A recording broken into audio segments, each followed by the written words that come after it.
Assalamualaikum warahmatullahi wabarakatuh.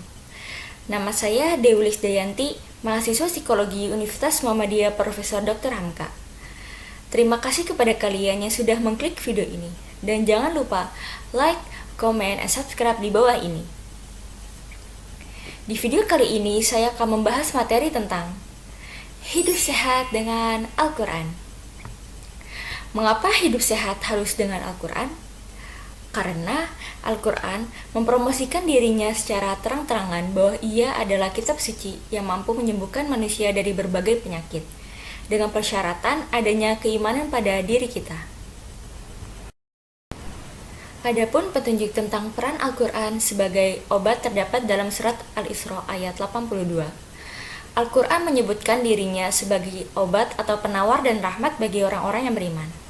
Ayatnya yang berbunyi, A'udzu billahi minasyaitonir rajim.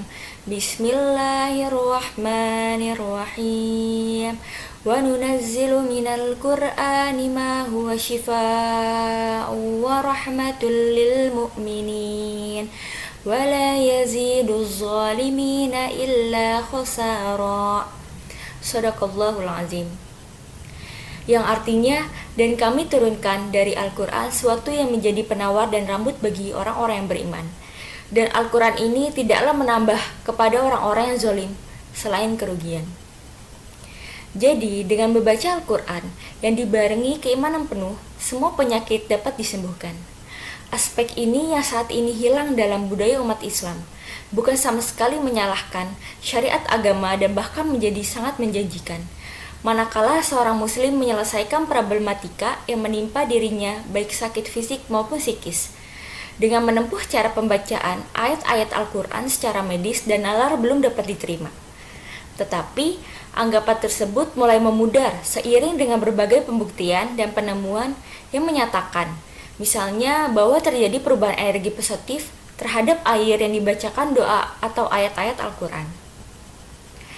Adapun misalnya dari penelitian yang dilakukan oleh Dr. Masaru Emoto dari Universitas Yokohama di Jepang tentang perilaku air yang terjadi perubahan molekul air membentuk kristal segi 6 yang indah setelah air murni dari mata air di Pulau Honshu. Didoakan secara agama Shinto lalu didinginkan sampai minus 50 derajat Celcius di laboratorium. Lalu difoto dengan mikroskop elektron dengan kamera yang kecepatan tinggi.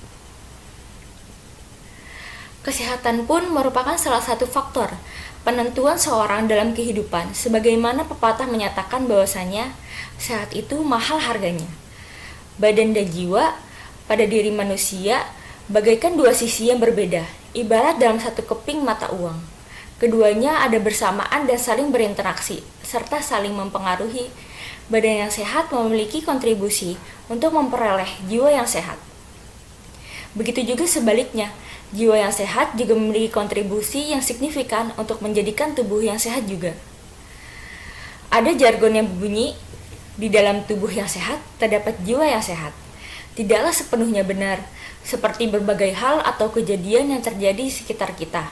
Banyak yang menunjukkan bahwa di dalam tubuh yang sehat tidak selalu terdapat jiwa yang sehat. Barangkali malah bisa sebaliknya, yaitu di dalam jiwa yang sehat terdapat tubuh yang sehat. Karena kalau dibandingkan antara jiwa dan badan, sebenarnya lebih kuat yang jiwa. Karena badan hakikatnya, jiwa adalah petunjuk arahan bagaimana seorang hidup. Baik dan buruknya dilandasi dengan perbuatan yang dilakukan selama hidupnya. Jiwa yang sehat dapat memicu pemikiran yang sehat juga. Ada juga loh guys, manfaat-manfaat dari membaca Al-Quran buat kesehatan mental. Membacanya itu dapat menteramkan jiwa, merangsang pengaktifan sekaligus pengadilan saraf otonom, membangkitkan sistem imun yang melemah dan beragam manfaat kesehatan lainnya.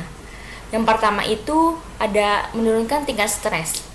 Salah satu manfaat membaca Al-Quran bagi kesehatan yang dapat dirasakan dalam sekejap ialah datangnya ketenangan dalam diri kita atau ketenangan dalam jiwa kita. Dalam sebuah studi yang dilakukan di Universitas Salford, Inggris, para ahli menemukan bahwa para peserta yang membaca Al-Quran menjadi jauh lebih rileks dan tenang. dibandingkan peserta lain yang membaca buku biasa. Bahkan dalam penelitian lain diketahui hanya dengan mendengarkan lantunan ayat suci Quran ternyata mampu menimbulkan efek terapeutik sekalipun pada orang yang tak mengerti isi ataupun arti dari ayat-ayat Quran tersebut. Yang kedua itu menstabilkan tekanan darah dan detak jantung. Membaca Al-Quran merupakan salah satu bentuk relaksi yang disebut dengan metode relaksi transendensi. Relaksi transendensi itu suatu metode relaksi yang berfokus pada frase yang diucapkan secara berulang dengan ritme teratur, disertai dengan kepasrahan diri pada sang Khalik. Pada saat pengulangan frase tersebut, tubuh akan mengalami proses relaksi yang merangsangkan pengaktifan sekaligus pengadilan saraf otonom atau saraf simpatis dan parasimpatis, sehingga akan menciptakan tekanan darah juga denyut jantung yang stabil. Yang ketiga itu membantu menghancurkan sel-sel kanker. Menurut dokter spesialis kanker dari Rumah Sakit Beirut, Lebanon, menyatakan bahwa Al-Quran memiliki efek luar biasa terhadap sel-sel tubuh. Irama-irama khas yang keluar dari bacaan ayat suci Quran mampu meningkatkan aktivitas sel-sel sehat dan membangkitkan sistem imun yang melemah agar dapat bertempur melawan sel-sel tumor atau kanker yang paling berbahaya sekalipun. Yang keempat itu ada meningkatkan fokus dan konsentrasi. Ketika seseorang benar-benar membenamkan diri pada ayat-ayat Quran yang dibacanya, ia akan terlempar jauh ke titik nyaman, di mana pikirannya akan menjadi jernih, daya ingat menjadi tajam, dan konsentrasi pun akan semakin kuat. Dalam satu hadis dikatakan bahwa tidaklah satu kaum berkumpul di salah satu rumah Allah atau masjid, maka mereka membaca Al-Quran dan mempelajarinya. Malaikat turun kepada mereka sakinah, yaitu ketenangan. Mereka diliputi dengan rahmat, dikelilingi para malaikat, dan Allah menyebut-nyebut mereka pada makhluk yang ada di sisinya. Hadis riwayat Muslim. Dengan demikian, luangkanlah waktu setidaknya 15-20 menit sebelum beraktivitas di pagi hari untuk membaca Al-Quran, agar fokus dan konsentrasi di tempat belajar atau bekerja jauh lebih baik. Yang kelima itu ada nutrisi terbaik bagi otak. Sama seperti otot-otot di dalam tubuh kita, otot juga membutuhkan latihan untuk membuatnya tetap sehat dan berfungsi sebagaimana mestinya. Membaca Al-Quran menjadi cara terbaik yang dapat diterapkan. Energi positif dari ayat-ayat Quran yang dilantunkan dapat menjadi nutrisi otak yang paling berharga, dan bahkan mungkin dapat mencegah dari penyakit yang menyerang saraf otak seperti Alzheimer, terus demensi, terus banyak lagi yang lainnya. Pada akhirnya tak ada lagi keraguan akan manfaat membaca Al-Quran. Begitu banyak ayat-ayat di dalamnya yang menawarkan kesembuhan dari penyakit dan jalan keluar dari beragam persoalan hidup. Meski demikian, penting pula untuk mencari bahan medis ketika merasa sakit. Kuncinya efek penyembuhan akan semakin cepat dan efisien bila saja disertai dengan kedalaman spiritual dan pengobatan medis modern. Itulah contoh manfaat dari membaca Al-Quran. Kemudian adapun makna Al-Quran merupakan pedoman hidup bagi umat Islam. Dengan mempelajari dan mengamalkan Al-Quran, hidup kita akan terarah dan berada di jalan yang benar. Selain mengarahkan hidup kita ke jalan yang benar, Al-Quran juga memiliki banyak keutamaan jika kita membacanya. Membaca Al-Quran bisa kita lakukan setiap hari, namun akan lebih berlipat lagi pahalanya jika kita membacanya di bulan-bulan yang istimewa seperti bulan Ramadan. Sebagaimana yang diriwayatkan oleh An-Nu'man ibnu Bashir, yang artinya Rasulullah SAW bersabda, sebaik-baiknya ibadah umatku adalah membaca Al-Quran. Hadis riwayat Al-Baihaqi. Manfaat membaca Al-Quran itu begitu menakjubkan. Sebagaimana Rasulullah SAW bersabda sebagai berikut, barang siapa yang membaca satu huruf dari Al-Quran, maka ia akan mendapatkan satu kebaikan. Dari satu kebaikan itu berlipat menjadi 10 kebaikan.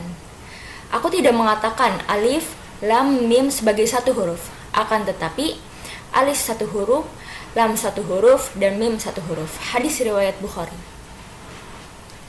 Dari sekian banyak manfaat Al-Quran yang mengagumkan, semuanya dapat berdampak baik pada kesehatan jiwa. Bagaimana juga kita menerapkannya kepada kehidupan kita. Mungkin informasi yang dapat sampaikan cukup sampai sini. Semoga yang menyimak video ini sampai akhir dapat mendengarkannya dan dapat diberi keberkahan dan bisa mengamalkannya di kehidupan sehari-hari. Maaf bila ada salah-salah kata atau ucapan dari saya, karena kesempurnaan hanya milik Allah Subhanahu wa taala. Akhirul kalam. Assalamualaikum warahmatullahi wabarakatuh.